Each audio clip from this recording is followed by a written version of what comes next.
Bienvenidos a este nuevo video, aquí con María Paula Sánchez Rodríguez, y hablaremos de la Virgen de Fátima y la Guerra Cristera en México. Para eso nos vamos al año de 1917, donde la humanidad fue testigo de la Revolución Rusa y de la entrada en la Primera Guerra Mundial de Estados Unidos. Sin embargo, en los márgenes de Occidente, la fe y la política se cruzaron de una manera que cambió para siempre la identidad de dos naciones.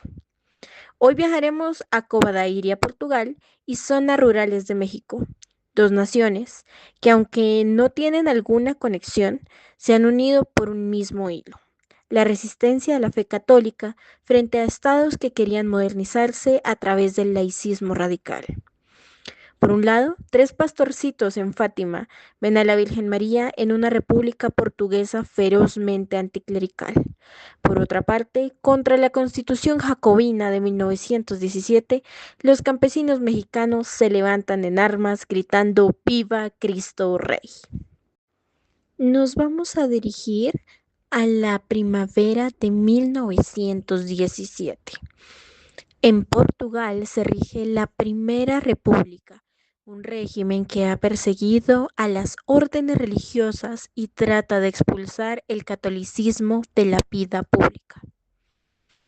Fue el 13 de mayo cuando Lucía, Francisco y Jacinta dijeron haber visto sobre una encina a una señora más brillante que el sol. Lo que resulta interesante aquí no es solo el fervor religioso, sino la reacción del Estado. Las autoridades del régimen republicano pensaban que era una conspiración de la Iglesia para desestabilizar el gobierno. Los niños fueron amenazados y secuestrados por el administrador de Vilanova de Courenc para que se retractaran, y no lo hicieron. El 13 de octubre de 1917, bajo una lluvia torrencial, se reúnen cerca de 70.000 personas, incluyendo periodistas y científicos, que curiosamente eran personas que no eran creyentes de la Iglesia, de la fe. Los periódicos de la época, como O Século, nos narran que lo que se conoció como el milagro del sol, el astro rey, comenzó a girar como una rueda de fuego y pareció precipitarse sobre la multitud. Más allá de las explicaciones científicas de histeria colectiva o fenómenos ópticos, el impacto político fue brutal. Fátima se convirtió en un símbolo de la resistencia católica contra el laicismo estatal, un fenómeno que la República no pudo contener y que eventualmente legitimaría el posterior régimen conservador de Salazar. Esa fue la historia en Portugal sobre la Virgen de Fátima, pero ahora nos dirigiremos a cruzar el Atlántico. En ese mismo año de 1917, México promulga su constitución. Los artículos 3, 5, 24, 27 y 130 son aquellos que limitaban severamente los derechos de la Iglesia: prohibición de cultos externos, nacionalización de bienes eclesiásticos y la pérdida del derecho al voto para los sacerdotes. La mecha se enciende por completo en 1926, cuando el presidente Plutarco Elías Calles promulga la Ley Calles, que buscaba aplicar estos artículos con puño de hierro, clausurando escuelas católicas y expulsando sacerdotes extranjeros. Ante ello, la Iglesia suspendió los cultos en todo el país.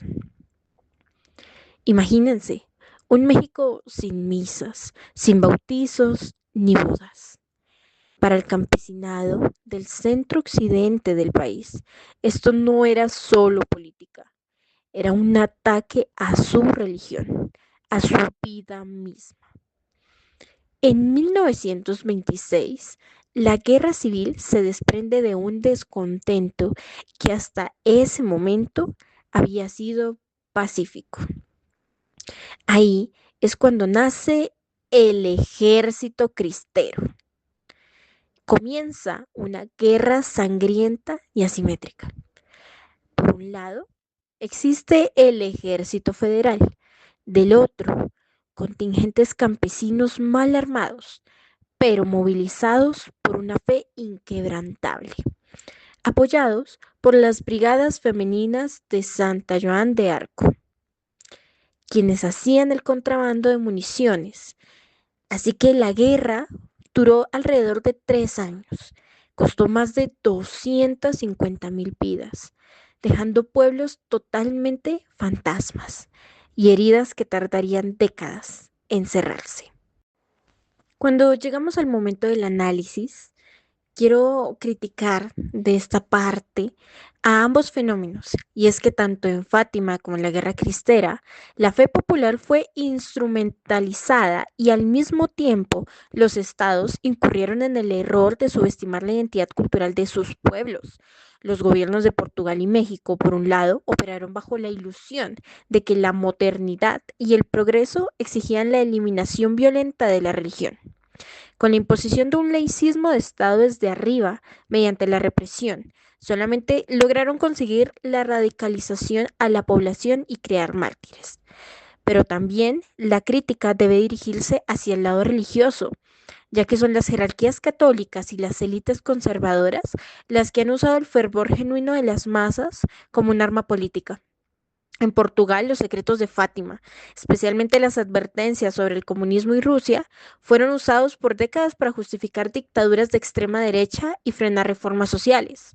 Los obispos en México alentaron indirectamente el levantamiento armado de los campesinos para pactar los arreglos de 1929 en el gobierno a espaldas de los mismos cristeros. Los obligaron a entregar sus armas sin haber conseguido la derogación de las leyes y al final, en ambos casos, los que pagaron las bajas y los sacrificios fueron los cuerpos del pueblo llano, mientras que los hilos del poder se movían en los despachos.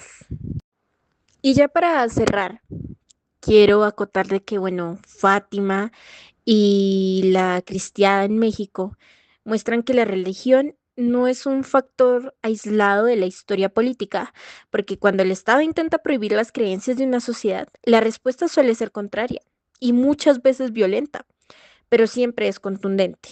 En los altares de los santos mártires mexicanos se encuentran hoy las llagas de la cristiada y uno de los santuarios más visitados del mundo es el de la Cova Iria. La historia es la que nos enseña que la imposición ideológica, ya sea por parte del Estado o de la Iglesia, siempre cobra un precio en vidas humanas. Así que ya esto es todo por este video y gracias por acompañarnos. Nos escucharemos en otra ocasión.